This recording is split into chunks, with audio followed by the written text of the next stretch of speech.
Shaw TV Golf Tips brought to you by Mckenzie Meadows. For details, visit McKenzieMeadows.com.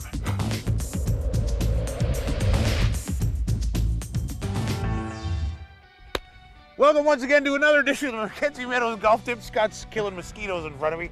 Here we are on the lovely 16th par 3, and we're going to do lesson 3 on our series, our trilogy of lessons. Scott, is that what we're calling it? I guess we'll call it 3. Okay, what are we doing this? Square in the club face, right? Square in the club face. So we're going to dissect the swing a little bit, Kevin. So the first thing, we talked about getting into a posture position where you're bent at the waist, your arms are hanging down so they have somewhere to swing. And just to give people a reminder of that, a way to check that is just get into your posture, take your right arm off, and just let it hang straight down from your shoulder. Now, some golfers have asked me, well, that's great. Now I'm in that position with my 8-iron. What about my driver? So hand me the driver there, Kevin. And I just want to show you that my posture doesn't really change at this point.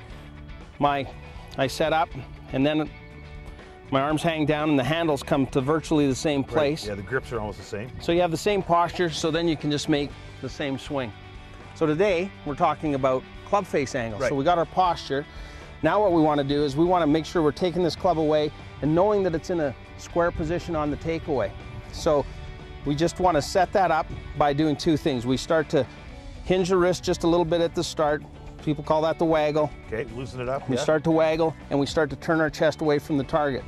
Your goal is going to be, when you do this, when you swing the club back to parallel, you're starting to turn your chest away from the target. From that point of the swing, this leading edge should be straight up and down with the earth, or very vertical. Right. And the shaft will be on your toe line. So let me show you that again. Take it back. I've turned my chest away. Okay. That's vertical. Toe straight up. And my shaft is on the toe line. If it's like that, it's a closed club face. That's an open club face, and you're in trouble. Right. So after you've worked on that a little bit, we want to work on the through swing. So I got a square club face at the start, square in the backswing, through, and on the through swing, notice I've turned my chest through to the target. I've kept my posture down, and the toe of the club's up in the air on the other side. Just a reverse of the backswing then, pretty much. That's right. Yeah. Okay. Mimicking? So now we call this the toe up to toe up drill. Once you've practiced that a bit, then you can swing it back, toe up, through to toe up. Right. And then you can perform this drill without balls, and then you can add a ball. Go ahead and add a ball for me, Kevin. I'm going to hit this one in the water because you're not going to hit this very far, but put it on a little tee, use about an 8-iron, and you just do that little toe up drill and see if you're hitting it straight. Okay? Right. And there it is, pretty straight shot. So just keep the toe to the sky on the follow through. That's right. Is that right, Scott? That's why you're Calgary's #1 swinger, my friend. It's the only time you want your toes to the sky, Kevin. Watch yourself. Hold on, that's it for another edition of Mckenzie Meadows Golf Tips. Dirty.